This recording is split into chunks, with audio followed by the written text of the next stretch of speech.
बदायूं के कचला गंगा घाट के सौंदर्यीकरण और विकास के लिए बड़ी योजना तैयार की गई। बताया जा रहा है कि हरिद्वार की तर्ज पर घाटों के विकास के लिए करीब 17 करोड़ 92 लाख रुपए मंजूर किए गए हैं। परियोजना के तहत गंगा घाट के दोनों किनारों का विकास किया जाएगा और स्नान के लिए बेहतर सुविधाएं उपलब्ध कराई जाएंगी। जल्दी पर्यटन विभाग की टीम क्षेत्र का सर्वे करने पहुंचेगी। केंद्रीय राज्य मंत्री BL वर्मा ने कहा कि केंद्र और राज्य सरकार मिलकर कचला गंगा क्षेत्र का विकास करेंगी।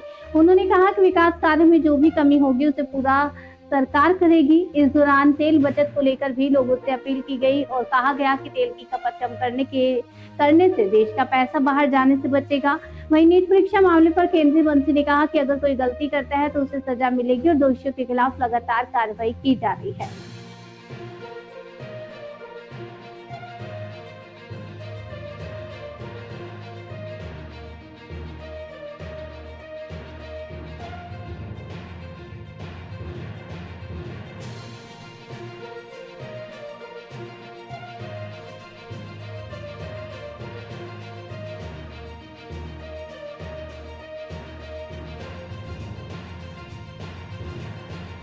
प्रयासों से विधायक जी वगैरह सबके प्रयास से आज इसको पर्यटन स्थल घोषित किया गया और तमाम परियोजनाओं का क्रियान्वयन किया गया। क्या क्या इसमें मैं सबसे पहले आभार व्यक्त करना चाहता हूं अपने पर्यटन और संस्कृति मंत्री आदरणीय ठाकुर जगदीश सिंह जी को, जो उन्होंने अपने मंत्रालय के द्वारा हम सबके प्रयास से और 18.5 करोड़ की जो पहली परियोजना है पार्ट ए, उसकी स्वीकृति प्रदान ही नहीं की है। उसका पैसा भी आवंटित हो गया है और पार्ट बी जो सेकंड पार्ट है गंगा के उस पार का, उसके लिए सैद्धांतिक की तरह से स्वीकृति भी उसकी दी गई है। और साथ में माननीय मंत्री जी ने आश्वस्त किया है कि केवल इतना ही हम इनका सौंदर्यीकरण घाटों का निर्माण नहीं करेंगे, हम टेक्निकल और जो हमारी दोनों मंत्रालय से संबंधित टीम है यहाँ पर आएगी और उसका ठीक प्रकार से परीक्षण करेगी कि कहाँ किसकी कितनी आवश्यकता है। जैसा कि हम जानते हैं कि कचला गंगा जी का घाट की सामान्यता नहीं है। अगर मैं कांवड़ यात्रा की बात करूँ तो पूरे महीने भर जिस तरह से पर डे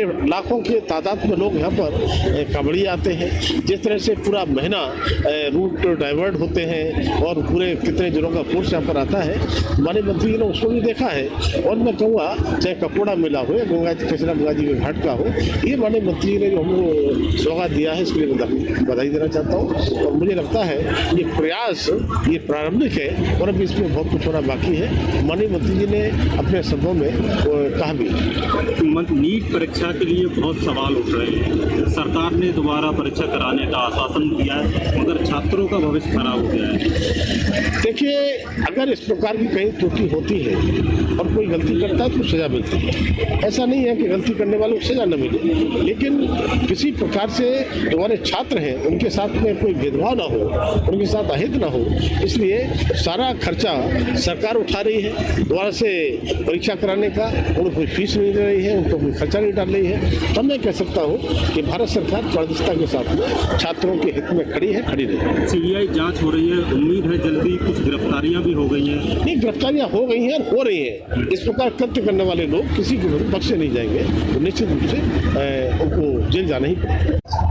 पार्ट 1 का पैसा जारी हो गया है, इसका मतलब पार्ट 2 भी विचाराधीन है। अब तो आज हम लोगों ने घोषणा की है कि एक टीम भेजेंगे जो यहाँ के माननीय जनप्रतिनिधि माननीय मंत्री के सानिध्य में पूरा सर्वे करेगी। यहाँ की आवश्यकताएं, साल भर लगने वाले मेला, कांवड़ यात्रा और अन्य जो भव्य दिव्य धार्मिक आयोजन होते हैं उसके विशेष गंगा आरती हो, सभी को एक मुश्त संसाधन सुविधाएं मुहैया कराने के लिए, ताकि आने वाले श्रद्धालुओं को कोई कष्ट तकलीफ न हो, उसके लिए कंपोजिट स्कीम, कंपोजिट प्लान बनवाने के लिए हम टीम भेजेंगे। उसको हम करा लेंगे ताकि अलग अलग टुकड़ों में ये डेवलपमेंट का कार्य हो करके उसका उतना लाभ नहीं हो पाएगा जितना एक साथ एक मुश्त उसका पूरा सुविचारित प्लान तैयार करा देंगे। अभी की चीजें रहेंगी जिस तरीके से और टेक्निकल टीम आएगी, पूरी टेक्निकल टीम माननीय जनप्रतिनिधियों से विचार विमर्श करके या पूरा सर्वे करके वो उसका प्लान तैयार करेंगे। अभी कितनी लागत से कार्य हो रहा है? आज का तो 18 करोड़ के करीब है, मैंने बताया अभी आपको। यहाँ का और अन्य तमाम योजनाएं भी दी हैं कुल मिला के लगभग शिलान्यास और लोकार्पण के शायद 28 या 29 करोड़ रुपए की आज शिलान्यास और लोकार्पण के कार्य पूरे जनपद के विभिन्न विधानसभा क्षेत्रों में स्वीकृति के शिलान्यास प्लस लोकार्पण दोनों हुए हैं। पश्चिमी उत्तर प्रदेश का मिनी कुंभ माना जाता है बदायूं में पकोड़ा मेला। काफी समय से श्रद्धालु मांग कर रहे हैं कि उसको राजकीय मेला घोषित किया जाए, मगर अभी तक तमाम परियोजनाओं का आप शिलान्यास कर रहे हैं, मगर उस ओर कभी ध्यान नहीं। आपने अभी सुना नहीं, यही तो मैं कह रहा हूँ, क्योंकि अलग अलग दोनों चीज़ें, संस्कृति और पर्यटन। मेले का मामला, उसकी आरती की व्यवस्था, ये संस्कृति तो होती है। पर्यटकों की आवक, उनके लिए सुदृढ़ व्यवस्था, इंफ्रास्ट्रक्चर का डेवलपमेंट, ये पर्यटन से होता है। दोनों की जॉइंट टीम, टेक्निकल टीम वो आएगी, जनप्रतिनिधियों के साथ पूरा यहाँ रूपरेखा बनाएगी। उसके लिए क्या क्या आवश्यकता है, ये अनुभव जनप्रतिनिधियों का शेयर करेंगे और उसके लिए प्लानिंग करके हमको देंगे रिपोर्ट।